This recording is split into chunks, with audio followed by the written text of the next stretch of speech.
आज 30 लाख किसानों को मिलेंगे 3,200 करोड़ किसान सम्मान योजना के तहत सीधे खातों में आएगी रकम। कृषि मंत्री शिवराज सिंह चौहान जारी करेंगे राशि।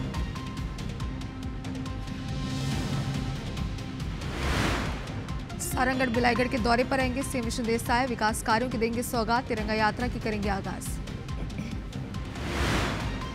माधव सत्याप को लेकर पूर्व सीएम भूपेश का सवालों वाला पोस्ट आया सामने। पूछा कौन दे रहा संरक्षण। डिप्टी सीएम साव का जवाब। कहा आने वाले समय में सब खुलासा होगा। कांकेर में नशे में धुत युवकों ने भगवान की मूर्ति पर बरसाया थप्पड़। सोशल मीडिया में वायरल हो रहा वीडियो। हिंदू संगठनों में भारी आक्रोश। मध्य प्रदेश के होनहार बेटा बेटियों का आज होगा सम्मान। IBC 24 स्वर्ण शारदा स्कॉलरशिप से करेगी सम्मानित। सीएम मोहन समेत दिग्गज रहेंगे मौजूद।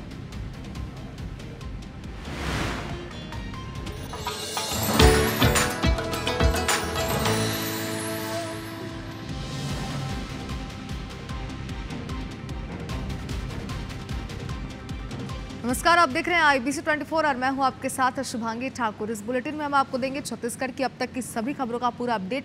साथ ही आपको बताएंगे कि आपके प्रदेश में आज पूरा दिन क्या खास रहने वाला है। लेकिन बुलेटिन की शुरुआत में सबसे पहले बात करेंगे इस वक्त की बड़ी खबर की। कांकेर से आपको दिखाते हैं जहाँ नशे में धुत युवकों ने भगवान की मूर्ति पर थप्पड़ बरसाए हैं। भगवान राम और हनुमान की मूर्ति पर थप्पड़ बरसाए। सोशल मीडिया में ये वीडियो वायरल हो रहा है। नवागांव स्थित ईशान वन का वीडियो बताया जा रहा है। वीडियो वायरल होने के बाद हिंदू संगठनों में आक्रोश है। देखिए, ना सिर्फ हिंदू संगठन बल्कि जो वहाँ के लोग हैं और ना ही वहाँ के लोग बल्कि हम सभी को जितनी श्रद्धा है, जितनी भक्ति है, कहीं ना कहीं उसके साथ यहाँ पर खिलवाड़ किया जा रहा है। जरा ये वीडियो आप देखें जो कि विचलित कर देगा। नशे में धुत ये युवक हैं जो किस तरीके से भगवान की जो प्रतिमा है, उनकी जो मूर्ति है, उस पर एक के बाद एक थप्पड़ बरसाते यहाँ पर नजर आ रहे हैं। इसके बाद जब ये मामला हिंदू संगठनों को इसकी जानकारी लगी इस मामले की, तुरंत हिंदू संगठन के लोगों ने मामले पर कार्रवाई की मांग की है। कोतवाली थाना क्षेत्र का ये मामला है। देखिए, ये वीडियो आप देखिए जरा किस तरीके से ये युवक जो इसमें नजर आ रहे हैं, ये पूरे तरीके से नशे में धुत हैं। लोगों की आस्था के साथ इन्होंने यहाँ पर खिलवाड़ किया है। और देखिए, ये वीडियो कहीं और से छुप के नहीं बनाया गया, बल्कि कहीं ना कहीं ये वीडियो से समझ आ रहा है कि इनके ही कोई लोग थे जिन्होंने इस वीडियो को बनाया और बाकायदा सोशल मीडिया पर वायरल किया। आप खुद सोचिए कि इनके हौसले कितने ज़्यादा बुलंद हैं। अमित चौबे हमारे सहयोगी इस वक्त हमारे साथ लाइव जुड़ गए। अमित, देखिए, इसके पहले भी हमने इस खबर को लेकर आपसे अपडेट ली थी। आपने कहा था कि फिलहाल मामला पुलिस के संज्ञान में आके कार्रवाई की जाएगी। अब तो काफ़ी समय बीत चुके हैं, क्या कोई एक्शन? देखिए, जिस प्रकार से वीडियो सामने आया है काफ़ी शर्मनाक है और हिंदुओं की आस्था को ठेस पहुंचाने वाली चीज़ है। और आप देख सकते हैं क्योंकि ये जो युवक हैं इन्होंने वीडियो जानबूझकर बनाया है और खुद ही इसको सोशल मीडिया में वायरल किया है।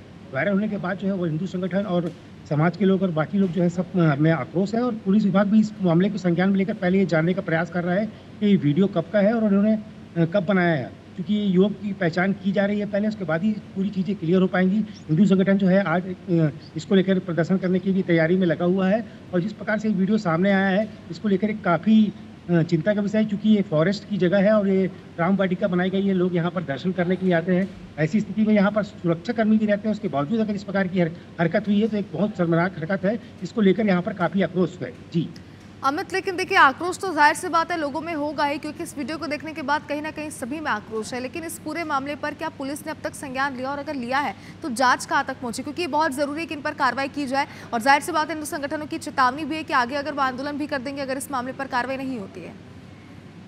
देखिए, सबसे पहले पुलिस के लिए विषय ये है कि वीडियो जो वायरल हुआ है कि वीडियो कब का बनाया गया है, ये युवक कौन है, इनकी पहले पहचान की जाएगी। उसके बाद ही जो है पुलिस आगे का कदम बढ़ाएगी। चूँकि वीडियो इन युवकों ने खुद ही वायरल किया। जिस प्रकार से आप देख सकते हैं ये हंस का भी वीडियो बना रहे हैं और भगवान की प्रतिमा पर ही थप्पड़ बरसा रहे हैं। तो फिलहाल इतना तो साफ हो चुका है कि पुलिस ने जांच के बाद ही कार्रवाई की बात कही है, लेकिन अब तक कोई एक्शन फिलहाल तो नजर नहीं आ रहा है। बहुत शुक्रिया आपका पूरी जानकारी के लिए और बने रहिए आप हमारे साथ।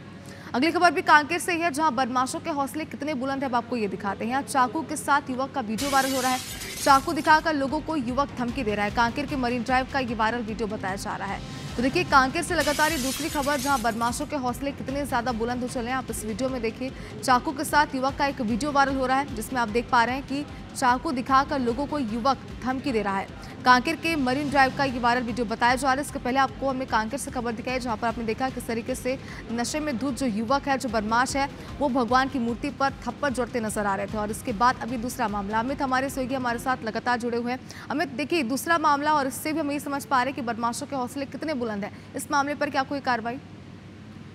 देखिए, इस पूरे मामले को लेकर पुलिस ने कार्रवाई में लगी हुई है। इस युवक की पहचान कर ली गई है और इसकी लगातार खोजबीन की जा रही है। जैसे ये वीडियो सामने आया है उसके बाद से युवक ये फरार हो गया है और लगातार जो है इस पे युवक की पुलिस जांच में लगी हुई है। मैं आपको बताना चाहूँगा शहर के मध्य स्थल जो कि मरीन ड्राइव जहाँ पर लोग पूरे समय घूमने फिरने आते हैं और टहलने आते हैं, यहाँ पर ये जो युवक को चाकू ले रहे थे साफ नजर आ रहा है और इस प्रकार से जान से मारने की धमकी दे रहा है। इसको लेकर लोगों में काफी आक्रोश है क्योंकि ये भीड़ भाड़ वाले के इलाके में सरेआम चाकू लेकर घूमते नजर आ रहा है। हालांकि अभी तक पुलिस ने इसकी गिरफ्तारी नहीं कर पाई है, लेकिन ये चीज़ तो जरूर सामने आई है कि पुलिस की कोई खौफ इन बदमाशों के मन में नहीं है और ये लगातार जो है सरेआम चाकू लेके घूम रहे हैं। बीच में भी एक युवक की ऐसी चाकू मारकर हत्या कर दी गई थी, जिस प्रकार लोगों में काफी दहशत और आक्रोश दोनों व्याप्त है कि चूंकि इस प्रकार की हरकत ये शहर के बीचों बीच कर रहे हैं तो अनजाने मतलब सुनसान इलाकों में पता नहीं क्या करते होंगे ये। इसको लेकर काफी आक्रोश है। बहरहाल जो है पुलिस पूरे मामले में इस युवक की गिरफ्तारी करने में लगी हुई है। जी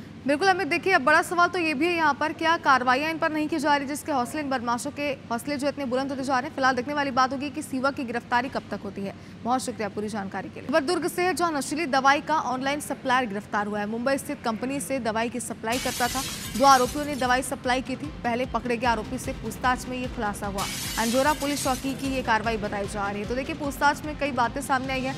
नशीली दवाइयों का ऑनलाइन सप्लायर गिरफ्तार हुआ है। 2 लोग ही बताए जा रहे हैं। दोनों ही आरोपियों को ने दवाई की सप्लाई की थी। पहले जो आरोपी पकड़ा गया था उससे पूछताछ की गई, जिसके बाद इस मामले का खुलासा हुआ।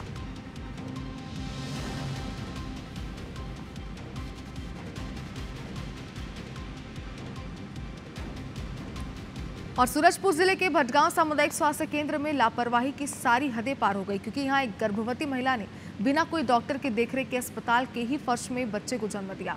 दर्द से कराहती महिला 5 घंटे तक अस्पताल परिसर में पड़ी रही, लेकिन वहां न कोई डॉक्टर मिला और न ही कोई नर्स। 5 घंटे तक दर्द से तड़पती गर्भवती ने अस्पताल के फर्श पर ही बच्चे को जन्म दिया। लगभग 5 घंटे के बाद एक डॉक्टर अस्पताल पहुंचे, जिन्होंने औपचारिकता निभाते हुए मां बच्चे को जिला अस्पताल रेफर कर अपनी जिम्मेदारी पूरी कर ली। सबसे शर्मनाक बात तो यह है कि जिस महिला ने बच्चे को अस्पताल के फर्श में जन्म दी वो और कोई आम महिला नहीं, बल्कि राष्ट्रपति के दत्तक पुत्र का दर्जा प्राप्त है। इस अमानवीय रवैये ने पूरे स्वास्थ्य तंत्र को कटघरे में खड़ा कर दिया है। अब कोई हले नहीं रही तो का बताती नहीं, ना डॉक्टर नहीं रही ना सिस्टर नहीं रही। अच्छे कितना अगूर देखी तब यहाँ है वही गाड़ी पहुँचाई। कल दोपहर में जिस सिस्टर की ड्यूटी लगाई गई थी वो ड्यूटी आई ही नहीं और अपना मोबाइल बंद कर ली थी। इस चक्कर में सब घटना हुई है। जैसे कि बाद में पता चला कि फर्श में एक बच्चे को डिलीवरी हुआ था, ऐसे पता चला है। तो बच्चे का कंजेनाइटल डिफॉर्मिटी था, मतलब पैर आगे से मुड़ा हुआ था, तो डिलीवरी के बाद उसको रिफर कर दिया गया। और रायपुर के खरोरा के पचरी गांव में मां बेटी का शव मिलने का मामला है, जिसमें एक बड़ा अपडेट है। पीएम रिपोर्ट में भी मौत का कारण अज्ञात है। देखिए पुलिस ने दावा किया था कि पीएम रिपोर्ट के बाद मामले का खुलासा होगा, लेकिन रिपोर्ट आ चुकी है और इसमें भी इनकी मौत की वजह सामने नहीं आ पाई। शव पर कोई बाहरी और अंदरूनी चोट के निशान नहीं मिले हैं। विसरा प्रिजर्व कर फॉरेंसिक एक्सपर्ट से अब जांच की जाएगी। विसरा रिपोर्ट के बाद ही मौत का खुलासा हो सकता है। मृतका के बेटे समेत कई संदिग्धों से पूछताछ जारी है।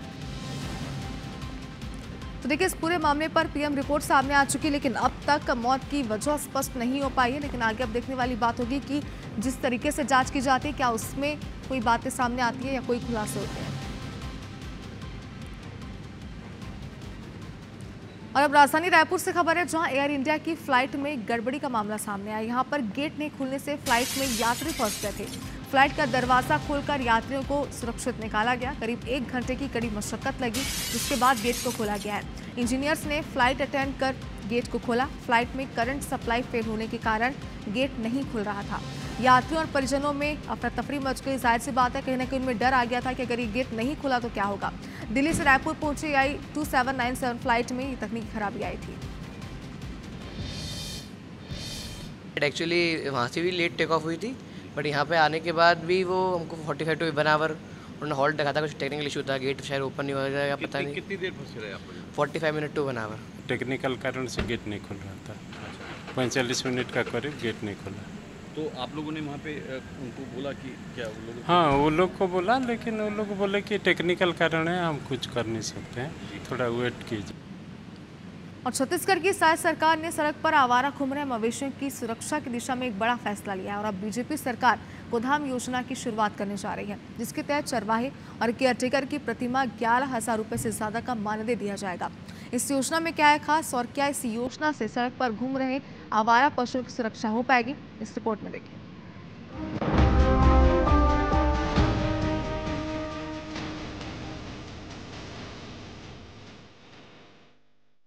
छत्तीसगढ़ सरकार ग्रामीण अर्थव्यवस्था को मजबूत करने और पशुधन संरक्षण को नई दिशा देने के लिए गोधाम योजना की शुरुआत करने जा रही है। योजना का स्वरूप इस तरह तैयार किया गया है कि निराश्रित और घुमंतु गौवंशीय पशुओं की देखभाल के साथ साथ चरवाहों को 10,916 रुपए प्रति माह और गौसेवकों को 13,126 रुपए प्रति माह मानदेय दिया जाएगा। इसके साथ ही मवेशियों के चारे के लिए प्रतिदिन निर्धारित राशि प्रदान की जाएगी।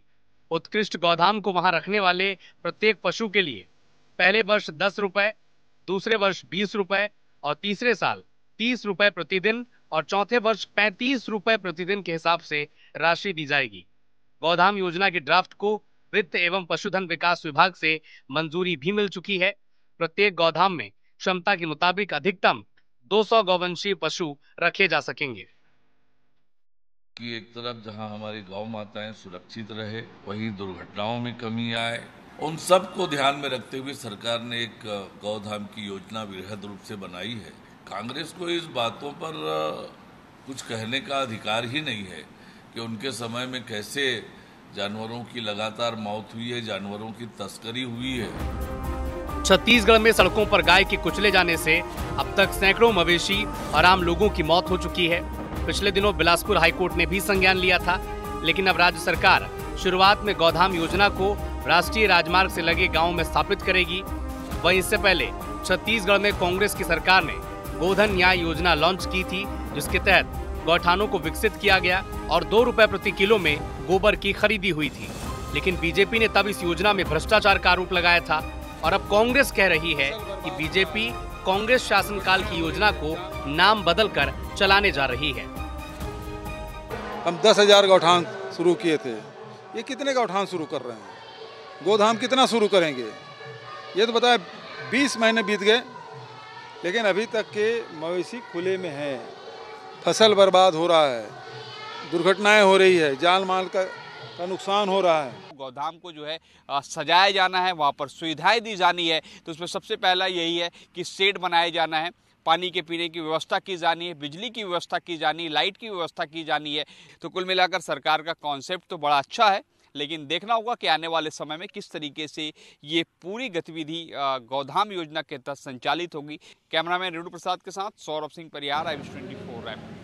छत्तीसगढ़ में महादेव सट्टा ऐप का मामला एक बार फिर सियासी तूफान का केंद्र बन गया है। पूर्व मुख्यमंत्री भूपेश बघेल के एक सोशल मीडिया पोस्ट ने इस मामले को फिर से सुर्खियों में ला दिया। आरोपी आपको बताते चले कि इस पूरे मामले पर बीजेपी और कांग्रेस के बीच एक बार फिर से तीखी जंग छिड़ गई है। कैसे, इस रिपोर्ट में देखें।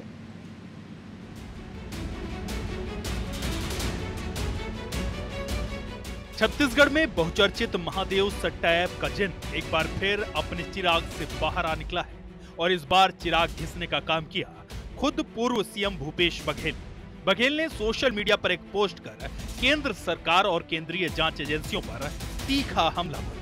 एक्स पोस्ट में महादेव सट्टा ऐप के विज्ञापन की तस्वीरें शेयर की और इसे बीजेपी का राजनीतिक संरक्षण बताते हुए केंद्रीय एजेंसियों की कार्यशैली पर सवाल उठाए। बघेल ने दावा किया कि ये पूरा मामला सियासी रंग ले चुका है और केंद्र सरकार इस पर ठोस कार्रवाई करने में नाकाम रही है। भूपेश बघेल जी ने जो पोस्ट किया है वो इस प्रदेश की, इस देश की हकीकत है। महादेव सट्टा ऐप बंद करने का वास्तविक अधिकार केंद्र सरकार का है। भारतीय जनता पार्टी ने कांग्रेस को बदनाम करने के लिए हमारे नेताओं पे आरोप लगाया है। तो हमारा ये बड़ा सवाल है कि महादेव सट्टा ऐप को संरक्षण कौन दे रहा है, उसके पीछे कमीशन कौन दे रहा है? भारतीय जनता पार्टी इसका जवाब। बीजेपी ने इन आरोपों को सिरे से खारिज किया। डिप्टी सीएम अरुण साव और बीजेपी सांसद बृजमोहन अग्रवाल ने भूपेश बघेल पर पलटवार। जिस प्रकार से उस मामले की जांच हो रही है, जांच के दिन है और जो भी उस मामले में दोषी होगा उन पर जांच एजेंसी कार्रवाई करेगी। देखिए, ये किनके पास विज्ञापन आया है, कौन उनके संपर्क में है, आने वाले समय में वो सब खुलासा हो जाएगा। दूध का दूध, पानी का पानी हो जाएगा। जिसके जनक वो स्वयं खुद हैं और जिसके आरोप में अपराध कई लोग पकड़े गए हैं, जरा पहले उनके बारे में बताना चाहिए और उनके द्वारा कभी कोई कार्रवाई क्यों नहीं की गई ये बताया जाना चाहिए। और जब तक ये नहीं बचाएंगे, जो भी नियम कायदे कानून के अनुसार जो कार्रवाई हो सकती है वो सेंट्रल गवर्नमेंट कर रही है। सोशल मीडिया पर बघेल का ये पोस्ट वायरल हो रहा है। बीजेपी का कहना है कि बघेल की पोस्ट सिर्फ सियासी ड्रामा है, जबकि कांग्रेस का दावा है कि बीजेपी इस मामले को दबाने की कोशिश कर रही है। महादेव सट्टा ऐप की जांच कब अपने अंजाम तक पहुंचेगी ये तो वक्त बताएगा, लेकिन बघेल की इस पोस्ट ने सियासी आग में घी डालने का काम किया है। राजेश मिश्रा, IB24, रायपुर। और राजधानी रायपुर में रविवार को 2 परिवारों में मातम छा गया। यहां 2 अलग अलग तालाबों में डूबने से 2 युवकों की जान चली गई। पुलिस की शुरुआती जांच के अनुसार दोनों युवक नशे में थे और तालाब में नहाने के लिए कूदे थे, लेकिन बाहर इनकी लाश आई। पहला हादसा सड्डू के छठ तालाब में हुआ। 3 बच्चों के पिता वीरू धीवर नाम के शख्स की इस हादसे में जान चली गई। स्थानीय लोगों और वीरू के परिजनों ने बताया कि वो अपने दोस्त के साथ तालाब किनारे शराब पी रहा था। इसके बाद दोनों फोम की एक शीट को लेकर तालाब के बीचों बीच चले गए। तभी वीरू पानी में गिर गया। सूचना पर 3 गोताखोरों ने करीब 1 घंटे तलाशी की, तब जाकर शव मिला। इसके कुछ ही देर बाद दूसरा हादसा तेलीबांधा तालाब में हुआ। यहाँ हनी मानिकपुरी नाम के युवक की डूबकर जान चली गई। हनी के दोस्त ने बताया कि वो दोनों तेलीबांधा तालाब में घूमने आए थे, नहाने के लिए तालाब में गए और ये हादसा हो गया।